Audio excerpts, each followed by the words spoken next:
Think about this for a moment. What if your deepest anxieties, your secret struggles, were shared not with a human therapist, but with an artificial intelligence? Yeah. Sounds futuristic, right? Mm. But for millions, it's actually already their daily reality. It's true. It really is. Today, we're embarking on a really fascinating and rapidly evolving journey into AI's role in mental health Yeah. and counseling. Yeah. We're going to uncover how AI is not just a tool, but for many, it's becoming a new kind of confidant, maybe an invaluable assistant, and even a profound mirror reflecting our most intimate human emotions. And to guide us on this, we've gathered some truly compelling insights. I mean, we're talking cutting-edge research, like a formative study on AI-enhanced virtual reality self-talk, which sounds wild. It does. And surprising findings on what AI actually learns about humanity from, countless conversations. Right. Plus, essential ethical guidelines for integrating AI into counseling and even raw, real-world patient perspectives. We've looked at online forums for those. Yeah, the ground level view. Exactly. Our mission today is to give you a concise yet comprehensive understanding of this vital topic, what it means for accessible mental health support, the unique advantages AI might bring, where it still falls short, and it definitely does fall short sometimes, Oh, absolutely. and the critical ethical considerations we all need to be aware of. We're aiming for those aha moments, Yeah, without the information overload. definitely. And as we explore all this, we'll also bring in perspectives from a researcher we greatly admire, Kevin Brake. Ah, yes. His work consistently challenges our assumptions about, human connection in therapy. For instance, he asks this really provocative question. Maybe less of a human touch is needed to help solve personal issues. Wow, that's quite a question. It is. And we'll unpack that challenging idea through the lens of the latest research today. Okay. So building on that idea of AI as a mirror for humanity, Yeah. let's unpack just how widely it's already being embraced. Because what's truly astonishing, and this comes from an April 2025 Harvard Business Review article by Mark Zausanders, therapy isn't just a use case for AI, it's the #1 use. The #1 use. Think about that. Yeah, people are actively seeking out AI systems for therapy and companionship more than for anything else AI does. It really speaks volumes, doesn't it, about the current state of mental well-being, maybe the gaps in current services, and the pressing need for accessible support. Absolutely. It's quite incredible when you just consider the sheer volume of human experiences being shared. Yeah. So when people pour out their hearts and souls into these AI systems, what does the AI, drawing from, countless interactions, actually learn about humanity? That's the million-dollar question, isn't it? Well, ChatGPT actually distilled 10 core insights based on its interactions. And what's truly striking is how they reveal our sort of enduring vulnerabilities and strengths. Okay, so what immediately jumped out at me from that list is this pervasive human need just to be seen and heard. It's not just about getting solutions, is it? It's more about acknowledgement, validation, that fundamental craving to be understood. Absolutely. That need for validation is universal. And tied right into that, ChatGPT found widespread loneliness. Despite being so connected digitally. Exactly. Despite all the tech, many feel emotionally isolated, even when they're surrounded by others. It also highlights the constant inner conflict humans face, wrestling with opposing desires like comfort versus growth, or logic versus raw emotion. And it revealed that people often carry far more than they show. Oh, definitely. Things like grief, trauma, even quiet longings and fears can invisibly shape our lives. The AI noted storytelling is a fundamental way we make sense of our world. Our narratives. And crucially, self-worth is often fragile. So many struggles seem to boil down to that core question, am I enough? That's powerful stuff. Beyond that, love, in all its forms, emerged as an ultimate driver, Yeah, even for the most cynical individuals. even the cynical ones. Apparently so. Often wounded idealism, maybe. And everyone, it seems, wants to matter, wants to contribute meaningfully, finding purpose as an antidote to despair. That makes sense. And here's where it gets really interesting. Humor as medicine. Even in the darkest conversations people have with these systems, humor provides a lifeline, a way to process pain, resist hopelessness. That's fascinating, isn't it? Humor as a universal coping mechanism that even an algorithm can pick up on. Yeah. And finally, maybe most powerfully, Hope. hope refuses to die.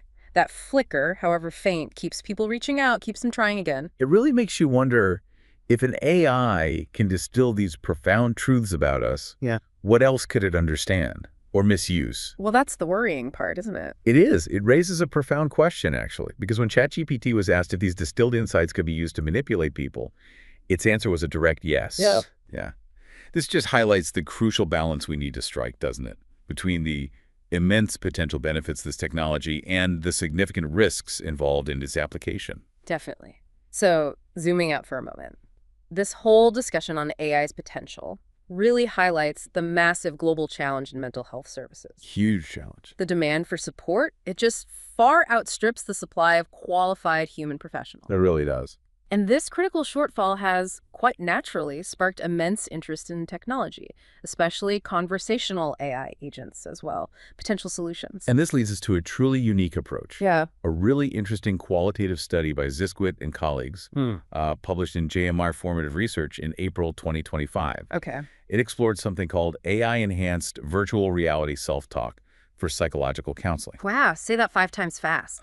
Right. But imagine this, using AI agents for self-talk, but within immersive VR environments. So you literally embody 2 avatars, yourself as the patient and yourself as the counselor. Whoa, so you're talking to yourself, but visually represented. Exactly. It externalizes your self-conversation. The idea is it enhances cognitive flexibility, problem-solving abilities. It leverages something called Solomon's paradox. Precisely.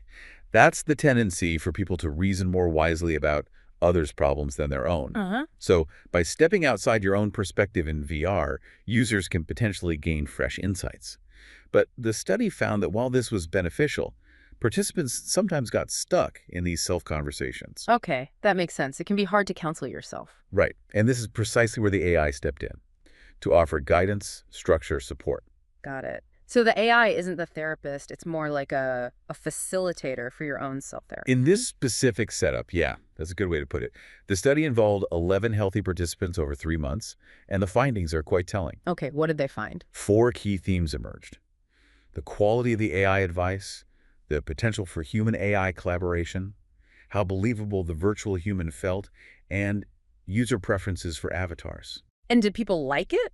Did they want to come back? Impressively so. Participants rated their desire to return for more sessions at an 8.3 out of 10. Wow, that's high. It is. And more than half preferred the VR self-talk with the AI integrated.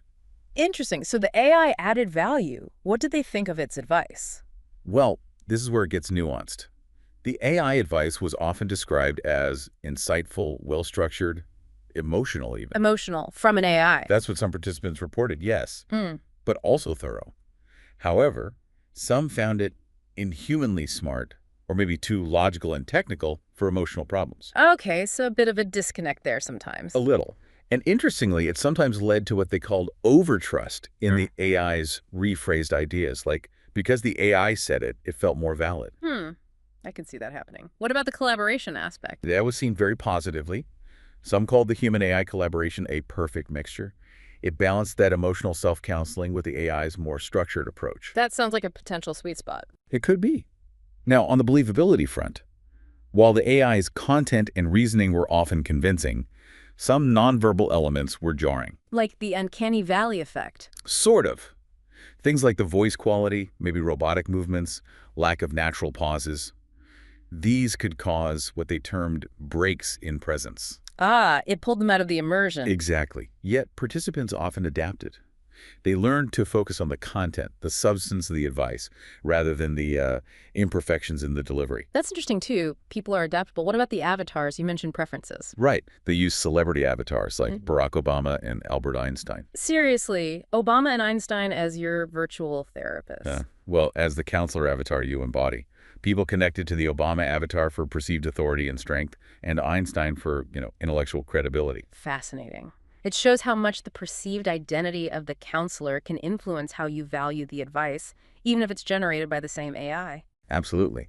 And this innovative use of VR with AI, it really embodies the spirit of exploration we see in researchers like Kevin Brake. Right. He consistently pushes boundaries on how technology can reshape personal growth and well-being. And speaking of, real-world impact beyond these fascinating, maybe slightly futuristic studies, individuals are already turning to readily available AI chatbots, like ChatGPT, for daily mental health support. Yes, absolutely. That's happening right now. What, Online forums, places like Reddit, they reveal just a huge range of experiences. A real mixed bag, I imagine. Totally. On the benefit side, users praise the 24/7 availability, no wait times. That's a big one. Access? Huge. And the freedom to discuss any topic without feeling judged, without dealing with a human ego.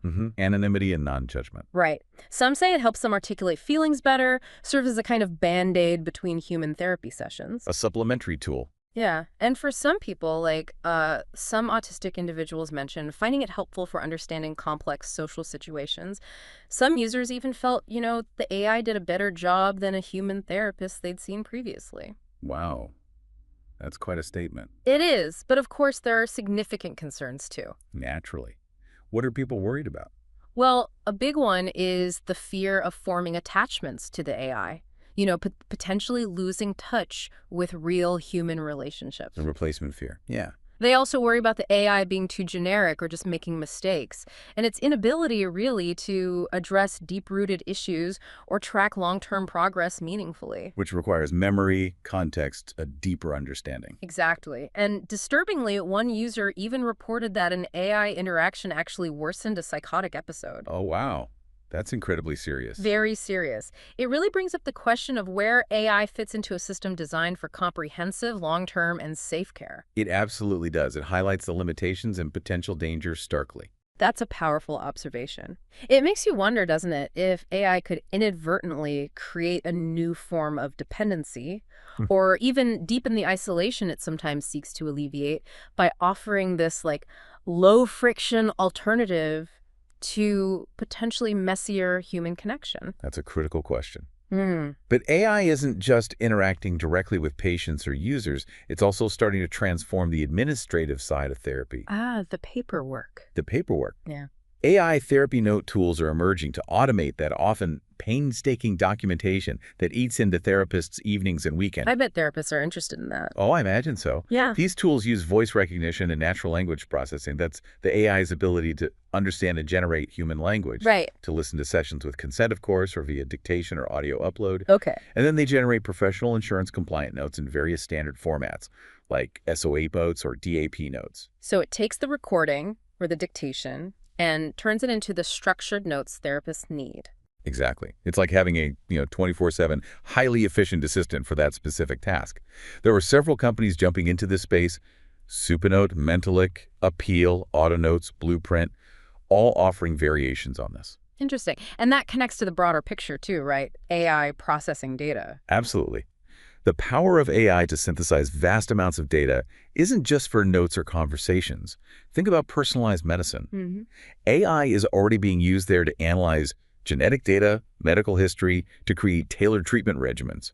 That could certainly extend to mental health treatments too. Tailored therapy plans based on huge data sets. Potentially. And again, this is something Kevin Brake often highlights, the power of data synthesis that AI brings to the table. And as promising as all this sounds, whether it's VR, self-talk, chatbots, or note-taking, both the research and professional bodies, like the National Board for Certified Counselors, the NBCC, they emphasize critical limitations and major ethical considerations. Crucially important. The consensus is crystal clear on one thing. AI is not a replacement for human therapists. Right. It can't be. It currently lacks genuine empathy, that deep emotional connection, professional intuition, ethical judgment. It can't interpret nonverbal cues reliably. It struggles with true cultural competence. It just can't authentically replicate that human emotional resonance. Exactly. And the NBCC's April 2024 Ethical Principles for Artificial Intelligence in Counseling are very explicit about this. What do they say? They clearly state that the human counselor retains full accountability for clinical decisions and client outcomes. Human oversight for any AI-generated plans is mandatory. So the buck stops with the human. Always. AI is not a replacement for professional judgment or that core client-counselor relationship. Transparency and consent are also key. Meaning therapists have to tell clients they're using AI. Yes. They must disclose AI use, explain its purpose and limitations clearly, and get informed consent. And clients must have the option to opt out. Okay. Transparency about data access, how it's shared, how long it's kept, that's also crucial. And counselors themselves need to know what they're doing with this tech. Absolutely. Competence is vital. They need to understand the AI's capabilities and its limitations. Prioritize client welfare over efficiency or financial gain. and ensure strict confidentiality and data security. Which is a huge concern for patients too, right? See Curious? misdiagnosis, confidentiality. Definitely. Patients voice those concerns. Mm. In fact, one survey found something like 81.6% of participants believed the health professional, not the AI, was ultimately responsible if a misdiagnosis occurred using AI. So the expectation is still human responsibility. Overwhelmingly so. And this also brings up the really thorny challenge of bias. Algorithmic bias. Exactly. AI models learn from the data they're trained on. If that data reflects existing societal biases, Then the AI learns those biases. precisely, it can inadvertently perpetuate disparities based on factors like race, gender, socioeconomic status. This raises a massive question. How do we ensure fairness and equity in how these systems are built and used? That's a huge ongoing challenge for all AI, not just in therapy. It is. So the consensus really, from both the research we've seen and the patient perspectives, is that AI's optimal role, at least for now, is as a supportive tool, Enhancing human abilities, maybe extending the reach of mental health services. but not replacing the irreplaceable value of human connection and professional judgment. And again, this really aligns with how Kevin Brake's work often points towards the future. Technology complementing, not supplanting, human expertise. So, as we've explored today, AI it's rapidly changing the landscape of mental health support. It offers unprecedented access, potential efficiencies, but it also presents these profound questions, doesn't it, about the nature of human connection, about privacy, about what it truly means to be counseled. Big question. So, what happens when the most vulnerable parts of ourselves are shared not just with another person, but with an algorithm designed to understand and respond? What new forms of self-discovery might this enable? And, maybe more importantly, what new responsibilities does it place on all of us as users, as developers, as a society grappling with this powerful technology? Lots to think about there. We really hope this deep dive has given you plenty to consider. If you enjoyed this exploration into AI and mental health, please do take a moment to like this deep dive. Maybe leave us a comment, your thoughts, your questions. They really help us shape future explorations. Absolutely. And for more information on the specific topics we discussed today, you can look into articles from the Harvard Business Review. You can search the National Library of Medicine's PubMed Central. Look for journals like JMR Mental Health or JMR Formative Research, or explore the ethical guidelines from organizations like the National Board for Certified Counselors. Lots of good resources out there.